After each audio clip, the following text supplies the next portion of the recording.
This is the Crowdcrux Crowdfunding Podcast with Sal Brigman, where we cover everything you need to know to launch a successful crowdfunding campaign. We speak with proven entrepreneurs who've raised money from the crowd and want to teach you how to do the same.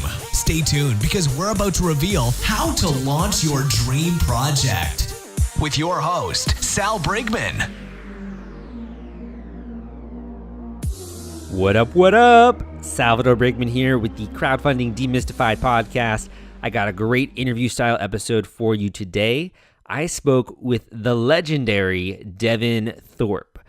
Devin is the author of the Crowdfunding for Social Good, Financing Your Mark on the World guidebook. You can check that out in Amazon. He has had a great effect on the crowdfunding community, particularly for social change makers, social entrepreneurs, and nonprofits out there. Previously, Devin has served as the CFO of the third largest company on the 2009 Inc. 500 list. He also founded and led a registered investment bank. He's put out a lot of great content, done so many different speeches, and I was also on his YouTube show, and other notable celebrities have been on that show. I do not compare myself to these people in any sort of way, but people like Tony Robbins, one of the people that I look up to, have been on his show.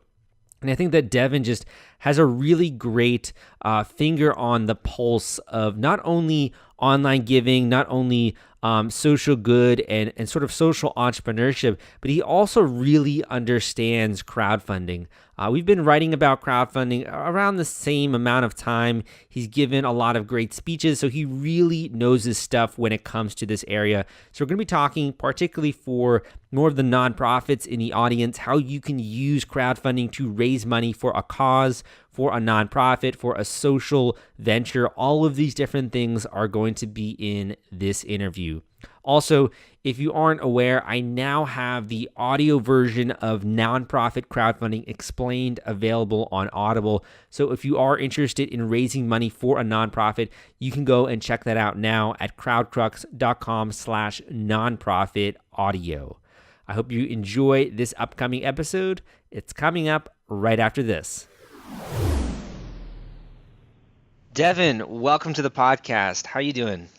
Excellent. Thank you very much for having me. It's an honor to be with you on your show. You've got a great audience and you're doing incredible work. I admire what you're doing. Thank you honestly, I think you are one of the pillars in this community. You've been putting out so much great information out there, not only on crowdfunding for social good, but also for entrepreneurs and change makers out there. I know you have a book, you've been writing, you're a speaker, you're a guest writer for Forbes. There's a lot of different things you've been doing. What would you say you've been most proud of in terms of all the different things that you've been doing? Wow, that's a tough question. I think the thing I'd have to say in recent times that I'm most proud of is I had the opportunity to deliver the keynote speech at a conference at the United Nations. There were two keynote speakers. The morning keynote was the Deputy Secretary General of the United Nations, and the afternoon keynote was Devin Thorpe. And wow. That was a pretty special opportunity for me. It really was exciting. I have to admit, that was fun. What gets you so fired up about that? Because I know that many other people out there, crowdfunding for social good or even for causes, they don't even understand that exists. So what kind of got you fired up about sharing this information, spreading the message, all of that kind of stuff? Well, let me say, first of all, I think crowdfunding is inherently a social good.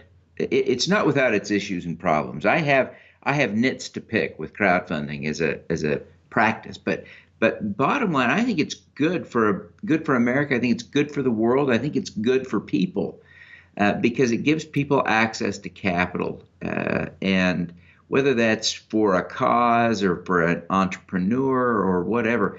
I think that's great. And I think it's especially important for women because women appear to be getting closer to their fair share of the economic pie via crowdfunding than they do through other traditional forms of capital, whether you're talking about bank loans or venture capital. Venture capital is the worst for women. I mean, the data on that is just appalling, absolutely appalling. Women are getting, depending on how you measure, 4 or 5% of venture capital. It's just ridiculous. And they're getting a good chunk of the crowdfunding money, whether you're talking about equity crowdfunding or rewards crowdfunding. And so it's exciting to see crowdfunding helping to empower women. I think it has. Why do you think that is? Yeah, I was just going to ask. Well, I think it does that because the financial markets have inherent biases built into them. Some of them are subtle and unintentional. Like venture capitalists have long had kind of a traditional screening process that was, if you can get a quality introduction to me, then I'll see you. I'll look at your deal. Well, most venture capitalists are men.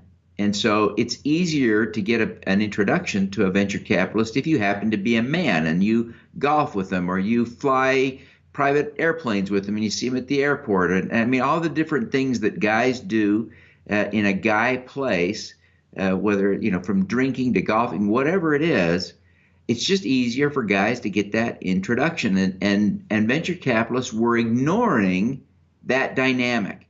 And as a result, they weren't looking at as many deals from women.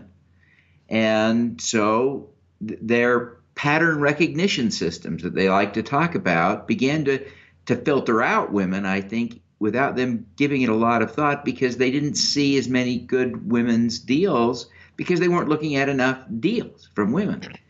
And that happened at every stage of the value chain in the venture capital community, from angels all the way up to the biggest firms and private equity firms. So I think the venture capitalists were just doing it wrong. And in the crowdfunding market space, women have networks, and women often control purse strings, especially for consumer products. That they do the shopping in a lot of households. They buy the stuff, so they have a lot of power there, and so that's, I think, sort of the forcing mechanism. I really agree with you too. I think you're cutting out the middleman there. So naturally, a woman is going more directly to the people that are actually going to benefit from that product, or the people that have seen them have these great successes in their life, and then they're willing to support them. So I can totally see that. Do you also see that spill over to, say, minorities? Or if you're at the United Nations, to other small up-and-coming countries? Do you see that kind of spillover? No, not yet. Not as much.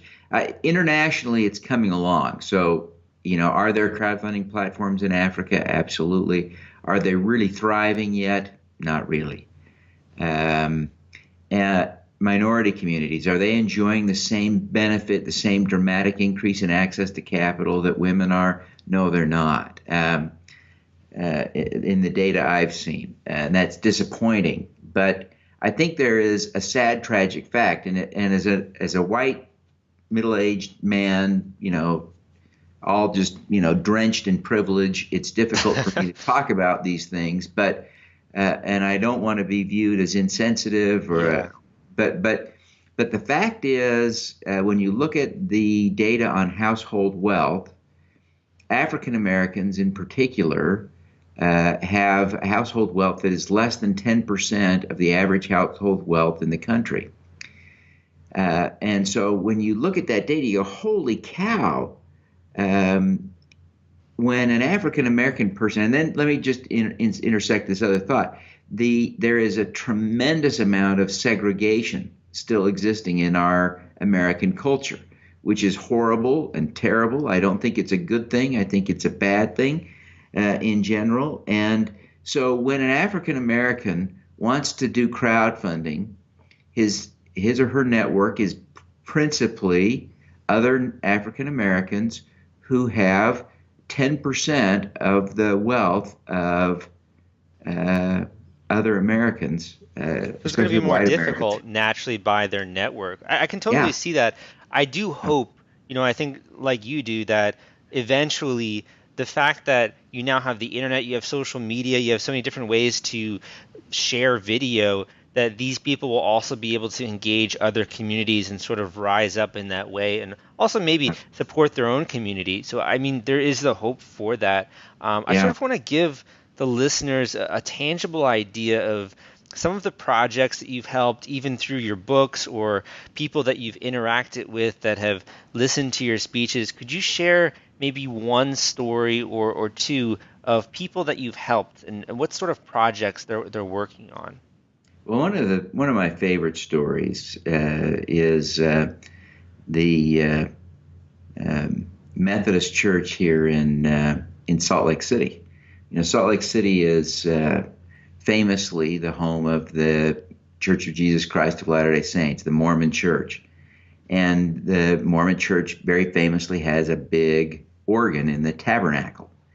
And but the interesting thing is the organ in the tabernacle was replaced about 100 years ago and upgraded quite substantially. The Methodists built their church and installed their organ before that tabernacle organ was installed. So they actually have an older organ. And it is similarly magnificent. It's not quite as impressive to look at, but it is every bit as impressive to hear. And so they were doing a crowdfunding campaign to restore their organ because it had really kind of fallen on hard times. Appreciate it, yeah. Yeah, I mean it was struggling. You know, this little congregation had been trying to maintain this magnificent organ for over 100 years, and it just needed help. So they were doing a crowdfunding campaign and struggling, and they brought me in to do some training and coaching, and then they were able to finish the campaign and restore the organ. So that was for me a great example. It was kind of exciting to help this little church, you know, that's kind of in the shadow of the big Mormon church here in town, and to kind of have their moment. And so that was a lot of fun. It was great to see that work. Which platform were they raising money on?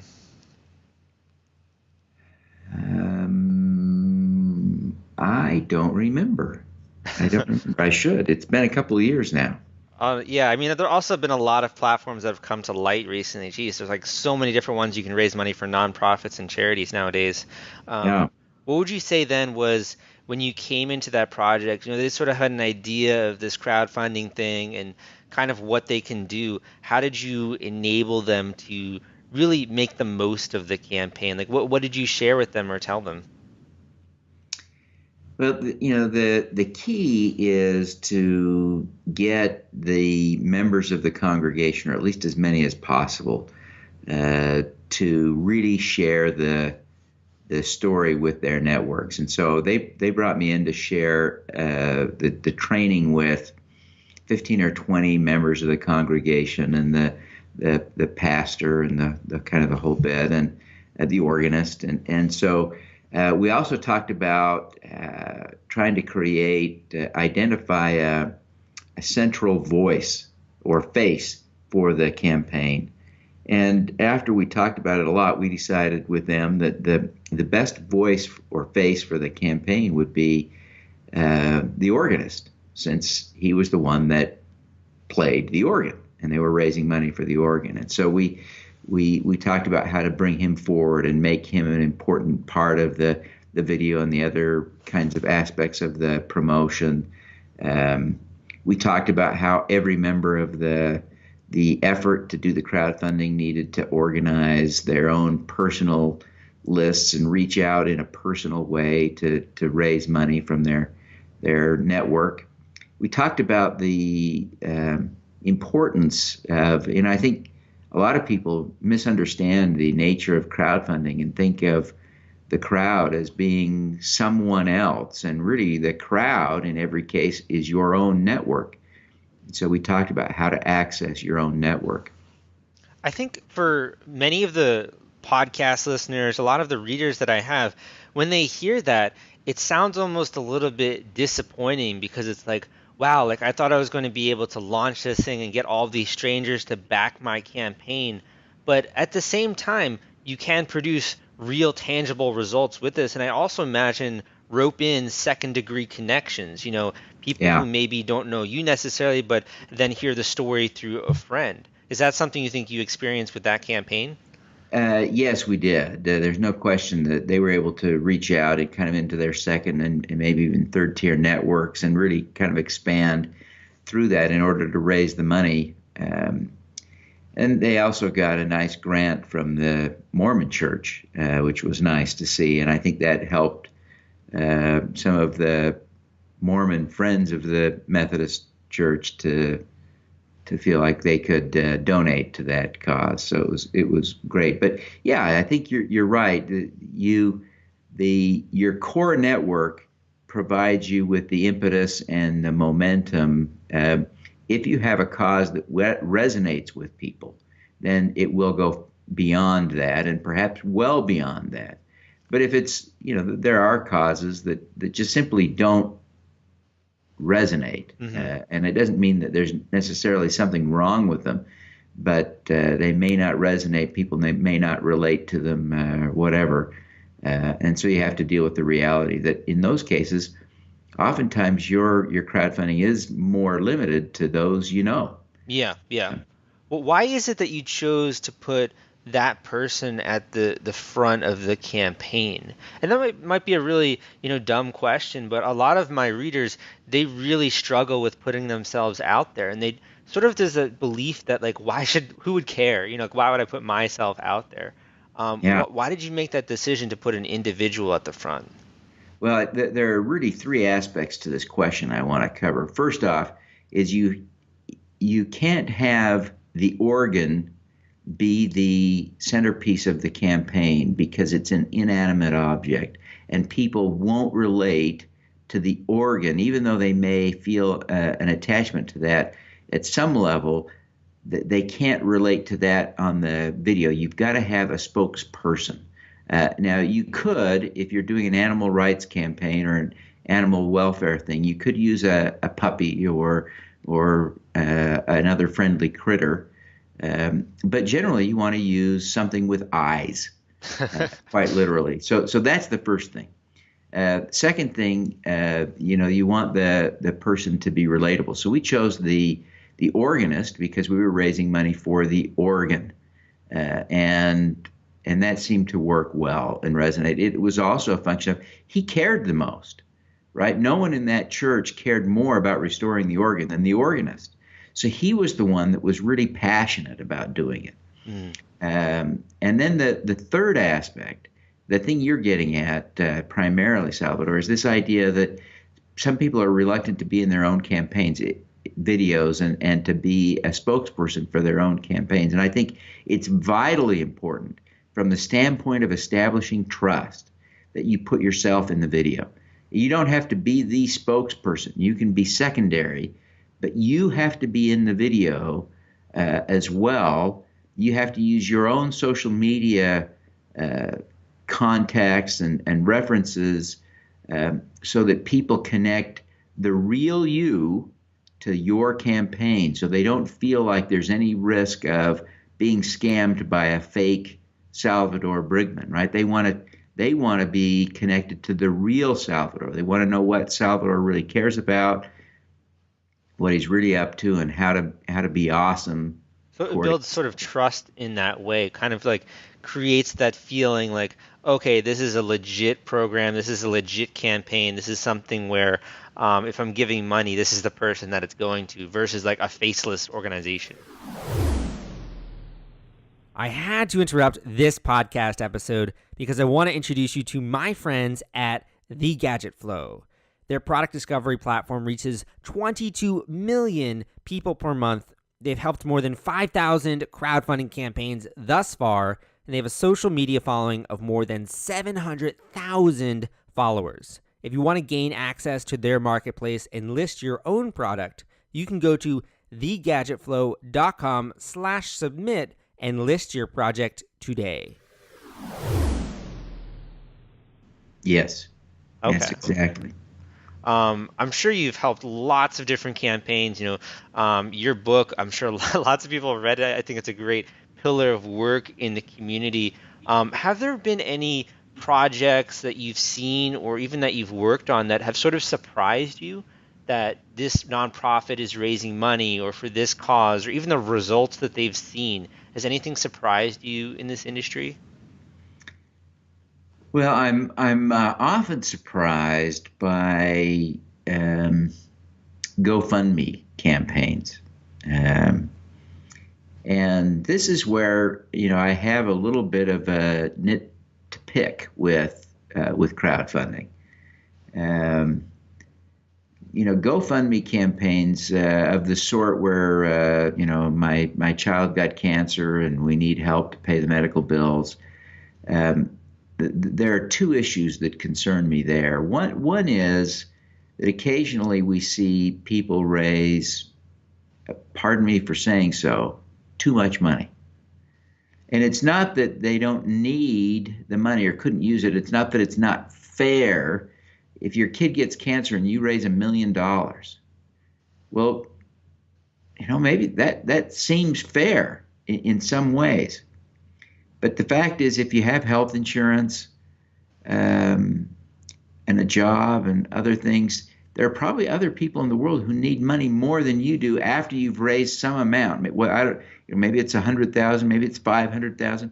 At some point, someone else probably should get that money. And that's one of the things that nonprofits do that GoFundMe doesn't. GoFundMe allocates money based on exposure and sympathy, right? How sympathetic your situation is relative to other people and what exposure you happen to get. And much of that is good. I don't want to say that it's all bad. I'm so glad that people who need money can get money. On the other hand, there are also people in similar situations of desperateness. In fact, greater desperateness, people who are poorer, to put to find a point on it, who lack a network of people with money and resources, who put up a GoFundMe account and raise little or no money at all. Mm. Then they don't get any exposure because they don't raise any money. And so it's not quite a negative cycle, but at least they're not tapping into any of the social benefits of crowdfunding. And that happens for a variety of reasons, but typically it's people who are very poor and have either tapped out their network entirely before they started their crowdfunding campaign, or they didn't have a network with any money to begin with. Mm. And their network isn't as internet savvy. Their network isn't as technology savvy. They're less likely to understand crowdfunding. They're less likely to have a credit card to make a contribution to a crowdfunding campaign. They're more likely to use cash to do all of their transactions, and cash is not a good medium for crowdfunding. So you run into all these little problems. So there is inequity in crowdfunding that concerns me sometimes, because I've seen surprising amounts raised for one family, and another similarly situated family that maybe needs money more won't raise any at all. Yeah, I mean, I honestly really agree with you. It's almost one of those sad cases of, the poor gets poorer, the rich gets richer, because your wealth is really defined also in your network and the privilege that you have and the people obviously. Is I think it is in some ways inequality in that way. Yeah. It's also something where usually those cases where they really do need the money, they also don't have access to the information to be able to know how to do that, or it's really, I think, difficult and kind of a sad fact. Yeah. But I mean, I think for me, what I've tried to do is put out information the same way you do to sort of help these individuals and educate them. In terms of nonprofits versus social entrepreneurs, because that's also an area that you really focus on.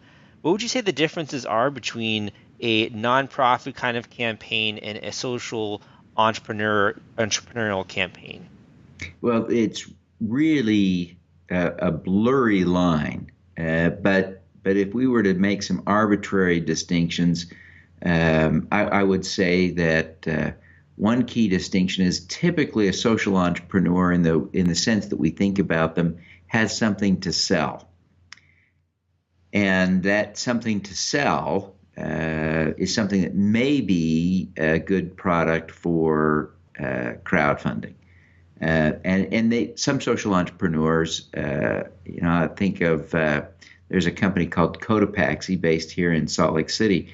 They've started using crowdfunding to launch new products, and they just they put their products on Indiegogo and they use their marketing budget to sell those products. Now they also could have just sold them on their own website, but they've identified crowdfunding as a way to launch those products to the marketplace one after another. So they didn't start with that strategy, but that's what they've come to because they see the power of crowdfunding. And those products are in some ways traditional products. They sell, things like backpacks, but they use a socially responsible supply chain. So they're typically using some sort of recycled products. They're typically using people who are low-income people for the production and paying them a better or improved wage. So there's a social justice element to their product construction,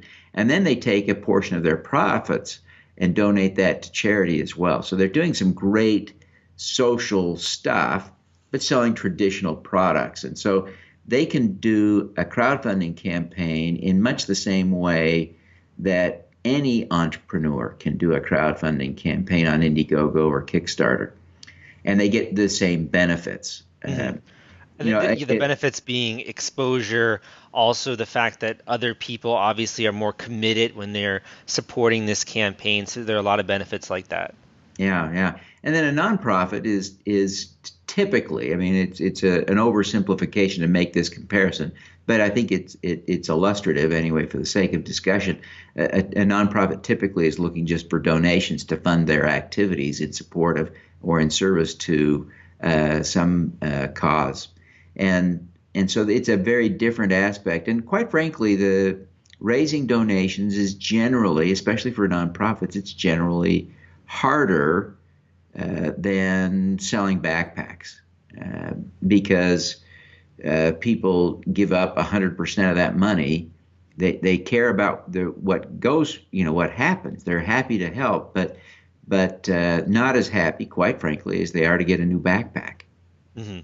Well, I think it's also different because the nonprofit is selling in some ways the impact that they're going to make and also the story, whereas obviously you're getting more of a tangible good with the other types of ones. I do think it's a really interesting hybrid model. Have you seen more and more social entrepreneurs emerge? Because I feel like that's more of a newer thing. It is kind of a newer thing. It really got started about 35 years ago, but it didn't reach kind of a much of a national consciousness until Tom's Shoes. I kind of look at that as the, Blake Mycoskie launched Tom's Shoes. I think it was about a decade ago. That's when people kind of realized, oh, you can create a business with a social mission and do a lot of good with it and make a profit and kind of everyone wins. And so that's when it kind of entered the mainstream. And so since Tom's Shoes, I think we've seen a notable increase, and it's a great thing. It's a great thing. And of course, we're also seeing an increase in corporate social responsibility activity. So a lot of traditional businesses are increasingly feeling pressure from their young employees and their young consumers, not just the young ones, but especially the young ones, to be more socially responsible. And so they're feeling pressure to be more environmentally friendly in their products and packaging. They're feeling more consumer and employee pressure to pick a cause and actually do something about it. And those employees, those customers actually expect real action. Mm-hmm. They expect people to actually really do something, to actually care. And so companies are feeling pressure to get real religion around doing good. And I think it's a wonderful trend. Well, you've also worked in a lot of major companies. If I remember correctly, you were the CFO of a really big company. Has the arena, I guess, changed since when you were in the corporate world? It's certainly changing. I think there is a greater expectation for that today than there was even 8 or 10 years ago when I was CFO. But I would say this about that: when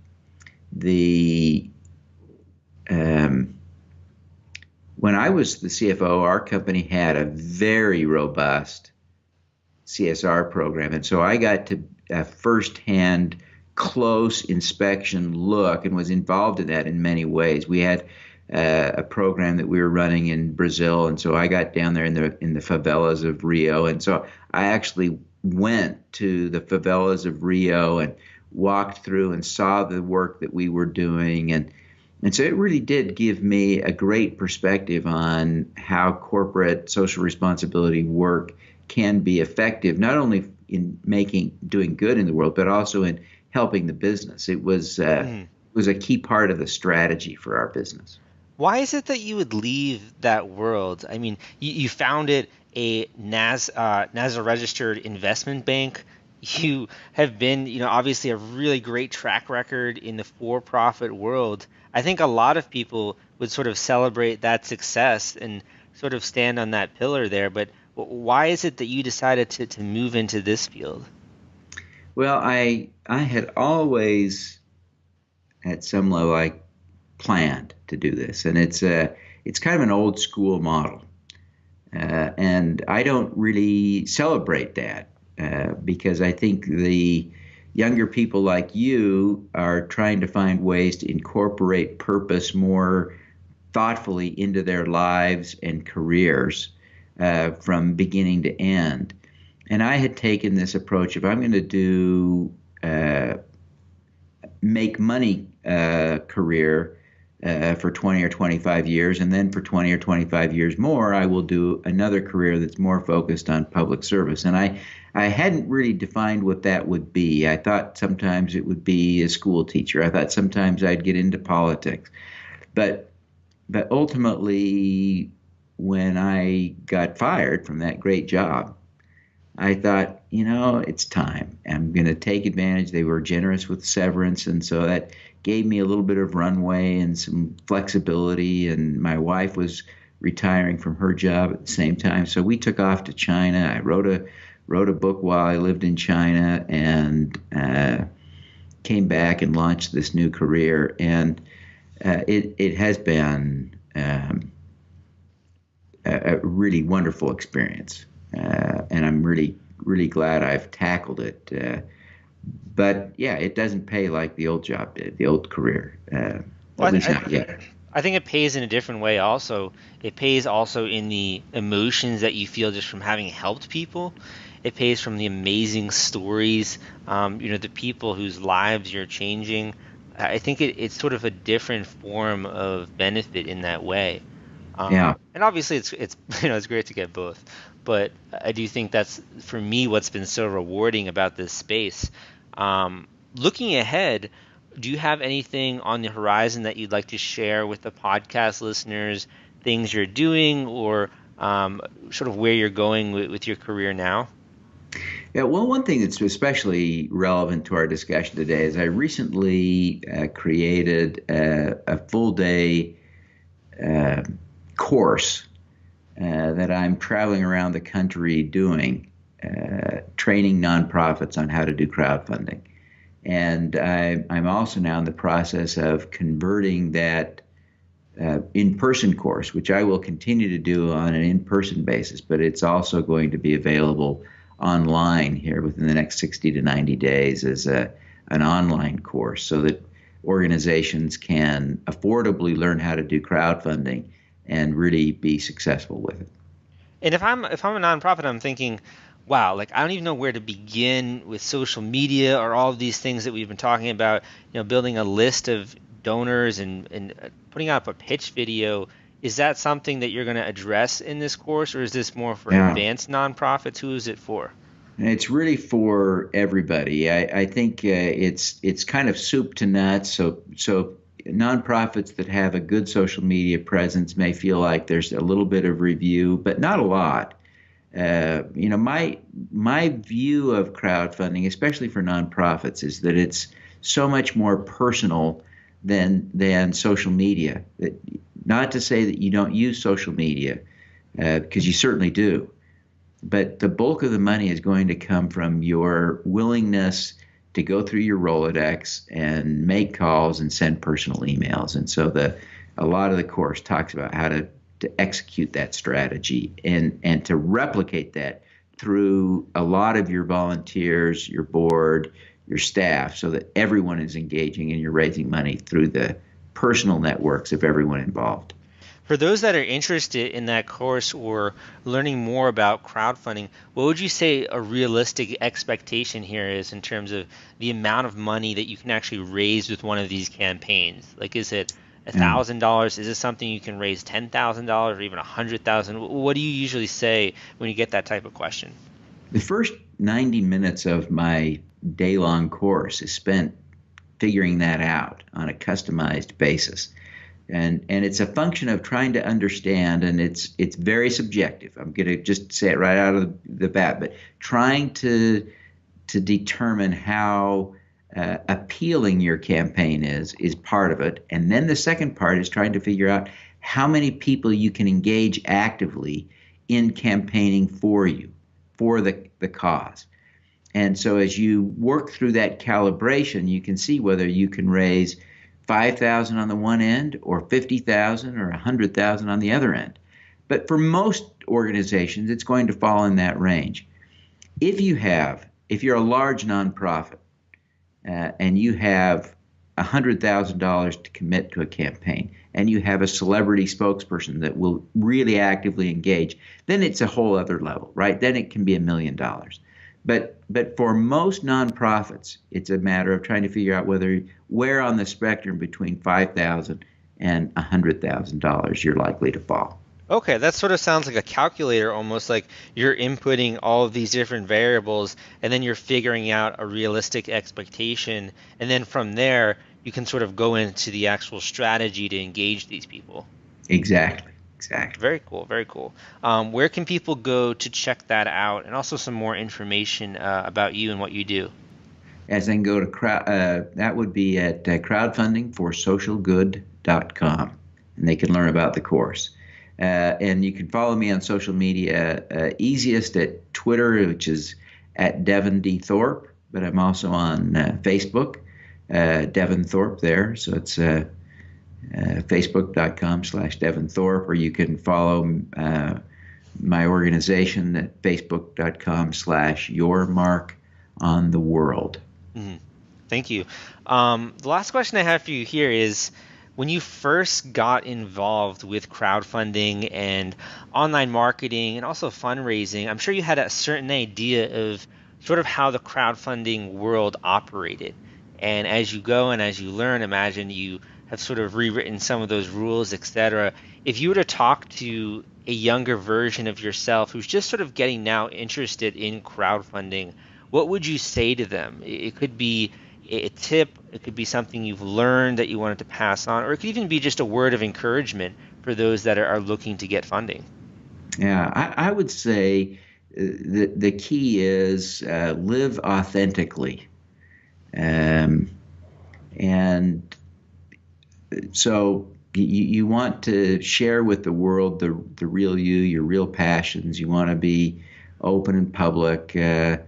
So sometimes that means you're going to share some of the challenges you face, but you want people to get to know your passion and purpose. And so as I think about that, I'm thinking largely in terms of social media, but you want to actually live your passion so that you could be found guilty of what you say you care about. That's a good way to put it. It's also something that, with your initial story kind of resonates, because putting the most passionate person at the front of a campaign naturally makes you want to listen in on them. And if they are passionate, you can see that, this is not something that they're just doing to make money or just doing for this reason. It's really something they care about. So, and it sort of connects with that person in a very personal way as well. So I think there's a lot to be said for that. Well, Devin, thank you so much for coming on the podcast and sharing all of that great information. Look forward to checking out your course, and we'll see you next time. All righty. Thank you very much, Salvador. It's a pleasure to be with you. You're a great interviewer. I've learned a lot about how to do a good interview from you. Thank you for listening to this episode of the Crowdfunding Demystified podcast. Again, my name is Salvador Brigman, and if you want to get more information about nonprofit crowdfunding, there are so many different platforms nowadays, Causevox, Razoo, etc. I put together my best tips for you if you do want to raise more money with your nonprofit campaign. You can check that out with the Nonprofit Crowdfunding Explained book. This is available on Amazon. I have a paperback version. I have an ebook version if you like Kindle. And also, I recently published the Audible version. So if you are more of a listener, you can check out Nonprofit Crowdfunding Explained on Audible. And the link to take you there is crowdcrux.com/nonprofitaudio. That is crowdcrux.com/nonprofitaudio. And if you want the paperback or the ebook version, that's just crowdcrux.com/nonprofit, and it will take you right there. But I hope you enjoyed this conversation today. I hope you've gotten something out of this podcast and all the information I put out there on blog posts, with YouTube, etc. I really want to make it just easier for you to not only hit your fundraising goal, but to feel a little bit more of a sense of confidence when you're going into this campaign. Thank you so much for joining me on this episode, and I'll see you next time.